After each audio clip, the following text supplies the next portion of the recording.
بسم الله الرحمن الرحيم. الحمد لله وحده والصلاة والسلام على من لا نبي بعده. أما بعد فأعوذ بالله من الشيطان الرجيم. بسم الله الرحمن الرحيم. يا أيها الذين آمنوا إن كثيرا من الأحبار والرهبان ليأكلون أموال الناس بالباطل ويصدون عن سبيل الله والذين يكنزون الذهب والفضة ولا ينفقونها في سبيل الله فبشرهم بعذاب أليم. صدق الله مولانا العظيم. وعن أنس رضي الله تعالى عنه قال قال رسول الله صلى الله عليه وسلم النفقة كلها في سبيل الله إلا البناء فلا خير فيه. رواه الترمذي أو كما قال عليه الصلاة والسلام. محترم بزرگوں اور دوستوں، مذہب اسلام کے اندر مال کا اکٹھا کرنا اور جمع کرنا یہ منع نہیں ہے. جمہور علماء کے نزدیک مال کا جمع کرنا، مال کا اکٹھا کرنا یہ مباح ہے، جائز ہے، لیکن شرط یہی ہے کہ مال کا جو حق ہے، مال کے اندر اللہ تبارک و تعالیٰ کا جو حق ہے اس حق کو ادا کیا جائے. لیکن اگر مال کو اکٹھا کیا گیا ہے، اللہ رب العزت والجلال کا جو حق ہے اس حق کو ادا نہیں کیا جا رہا ہے، یعنی زکوٰۃ نہیں دی جا رہی ہے، تو ایسے مال کو اللہ تبارک و تعالیٰ نے کنز کہا ہے. اور ایسے لوگوں کے بارے میں اللہ تبارک و تعالیٰ نے آخرت کے عذاب سے ڈرایا ہے. حضرات صحابہ کرام رضوان اللہ تعالی علیہم اجمعین میں سے بھی بڑے بڑے مالدار تھے، مال کو جمع کرتے تھے. حضرت عبد الرحمن بن عوف رضی اللہ تعالی عنہ، حضرت عثمان غنی رضی اللہ تعالی عنہ، حضرت طلحہ رضی اللہ تعالی عنہ، ان حضرات صحابہ کرام کے پاس مال تھا. اور حضرت عبد الرحمن بن عوف رضی اللہ تعالیٰ عنہ کے بارے میں آتا ہے، شاہ ولی اللہ محدث دہلوی رحمہ اللہ نے لکھا ہے کہ حضرت عبد الرحمن بن عوف کے پاس اس قدر مال تھا کہ آپ کے انتقال کے بعد آپ کے ورثہ کو اس قدر آپ نے سونا چھوڑا تھا کہ کلہاڑی سے کاٹ کر تقسیم کیا گیا. تو آپ اندازہ لگا سکتے ہیں کہ حضرت عبد الرحمن بن عوف رضی اللہ تعالیٰ عنہ نے کس قدر سونا چھوڑا تھا کہ ان کے ورثہ کو کلہاڑی سے کاٹ کر تقسیم کیا گیا. تو مال کا جمع کرنا اسلام کے اندر برا نہیں ہے. تو ان حضرات صحابہ کرام کے پاس مال تھا، لیکن کوئی شخص حضرات صحابہ کرام میں سے کسی نے معیوب نہیں سمجھا، عیب کی چیز نہیں سمجھا. تو اسلام کے اندر مال کا جمع کرنا جب بھی اللہ کا جو حق ہے، یعنی اس کی جو زکوٰۃ ہو رہی ہے، اس زکوٰۃ کو ادا کر رہا ہے، تو ایسا مال اکٹھا کرنا جمہور علماء کہتے ہیں مباح ہے، جائز ہے. لیکن اگر مال کو اکٹھا کر رہا ہے، بینک بیلنس بنا رہا ہے، لیکن اللہ کا جو حق ہے اس حق کو ادا نہیں کر رہا ہے، زکوٰۃ نہیں ادا کر رہا ہے، غریبوں کی مدد نہیں کر رہا ہے، تو اب یہ مال اس کے لیے وبال جان بنے گا. اللہ تبارک و تعالیٰ نے توبہ کے اندر جہنم کے عذاب سے ایسے شخص کو ڈرایا ہے، دردناک عذاب کی دھمکی دی ہے.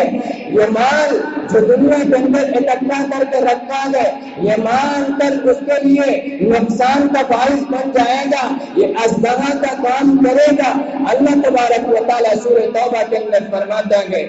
يا أيها الذين آمنوا إن كثيرا من الأحبار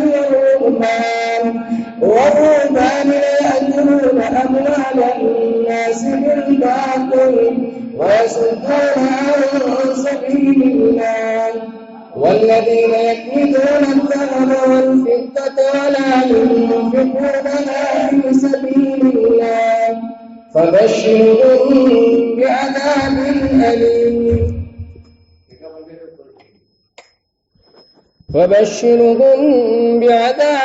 أليم اللہ تبارک و تعالی فرماتا ہے یا ایھا الذین آمنوا اے ایمان والو ان کثیرا من الاحبار والرہبان